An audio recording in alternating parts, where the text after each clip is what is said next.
Damn. That doesn't bode well. Onwards and upwards. Not long before this thing snaps into splinters.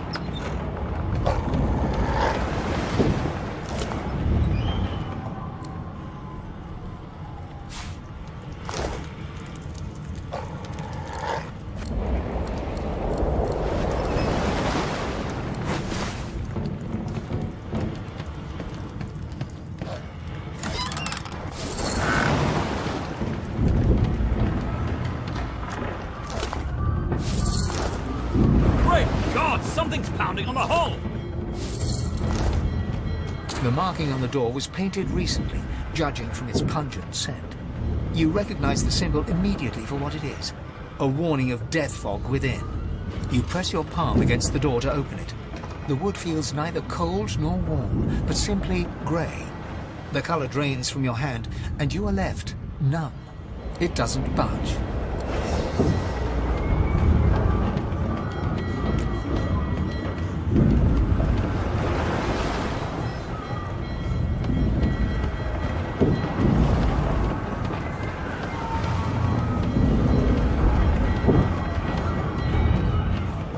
Damn it. Need to get off this wreck. Quick.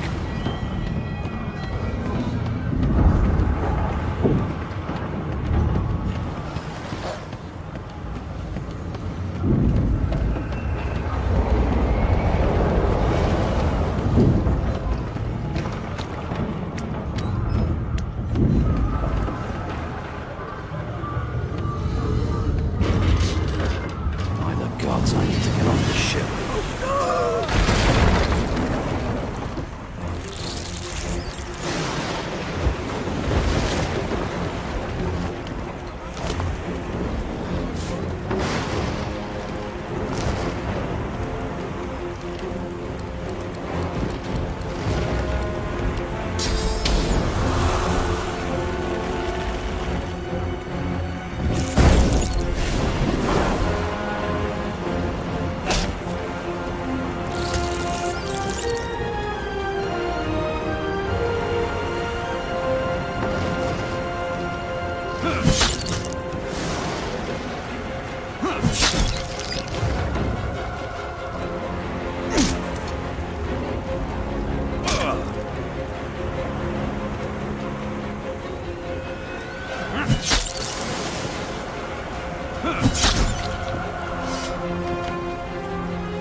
The dwarf yanks at one of the nearby ropes to no avail. They said there were other people down there. We need to help them. You see those tentacles, kid? It's time for getting the hell out of here. Hear that, kid? We need to go. But what about the ladder? It's right over there. We can go straight down. As the boat rocks down, a prayer to Lucian you once heard passes through your mind. The law of life from divine within saved me from death and the shackles of sin. You clench your eyes and brace for impact.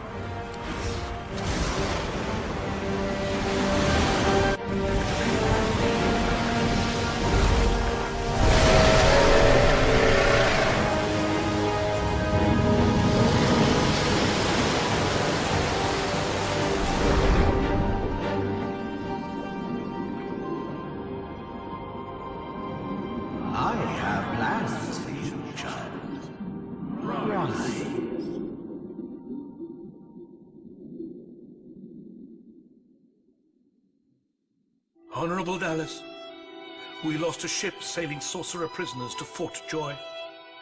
We assume some escaped and broke their collars. Their vile magic lured the Voidwoken.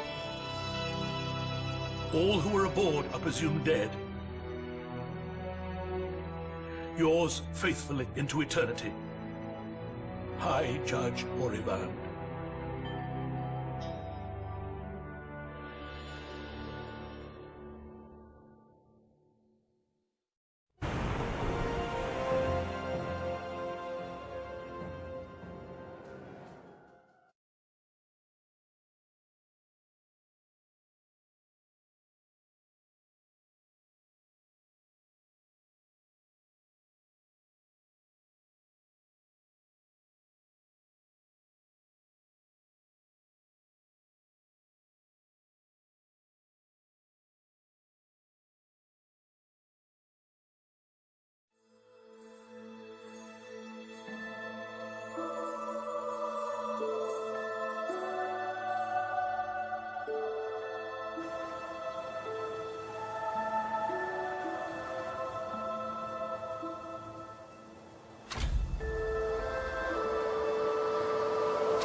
So the Order's right about one thing. We attract Voidwoken. Am I the lone survivor? Only one way to find out.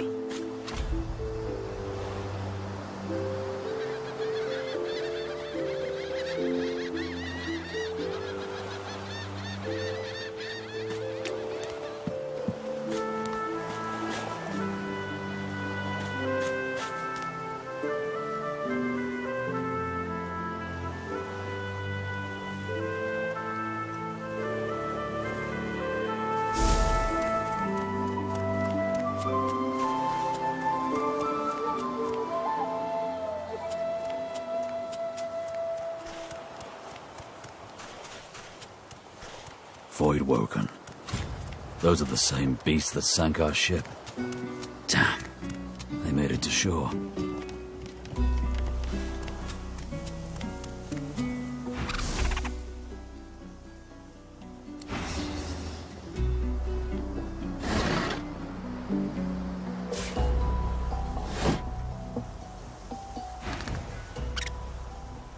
The squirrel looks at you in shock. Are you sure you want to chase him away? The squirrel turns his nose up at you and turns away. But his cat seems more than happy to tag along, dragging its owner with it.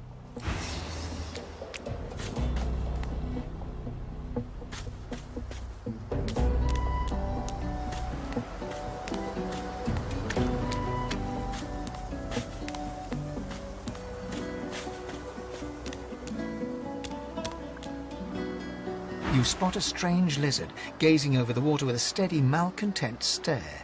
His skin is of a bright, blood-red color. Could he be... Yes, you recognize him from the ship.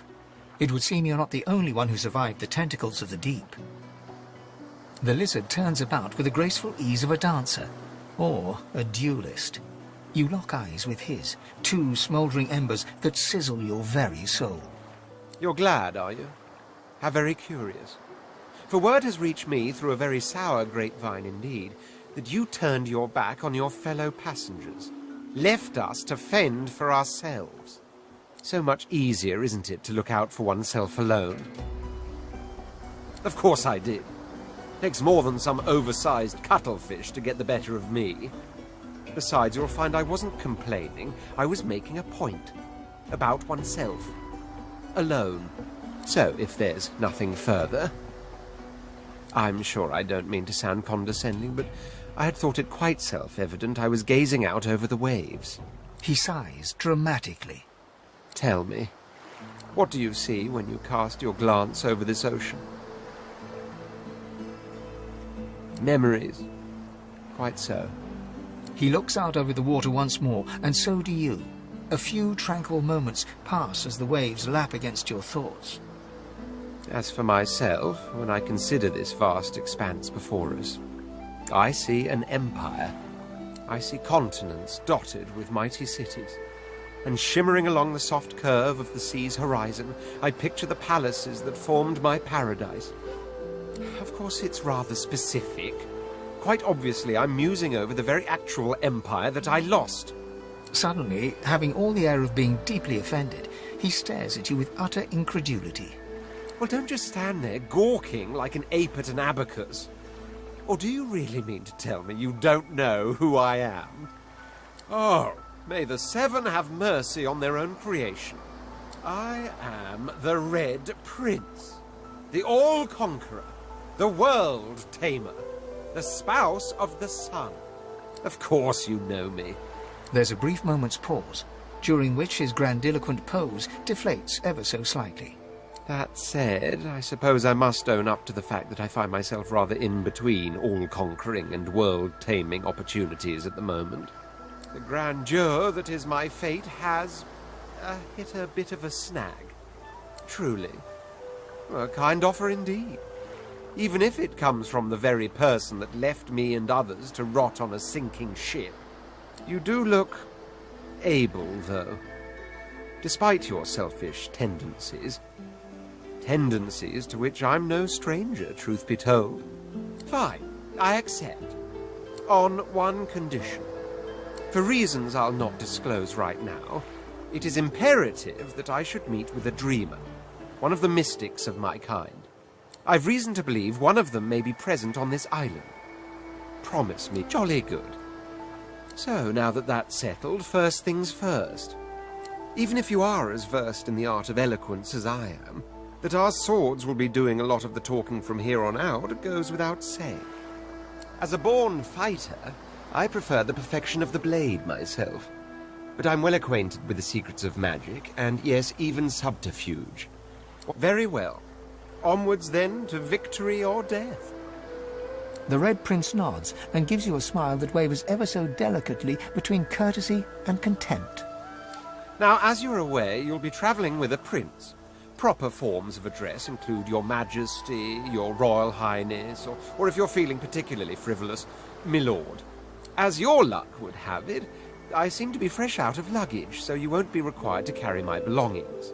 Of course, there are other forms of protocol to bear in mind, but I'll see to it you'll pick up the rest as we go. So, without further ado, let us be off.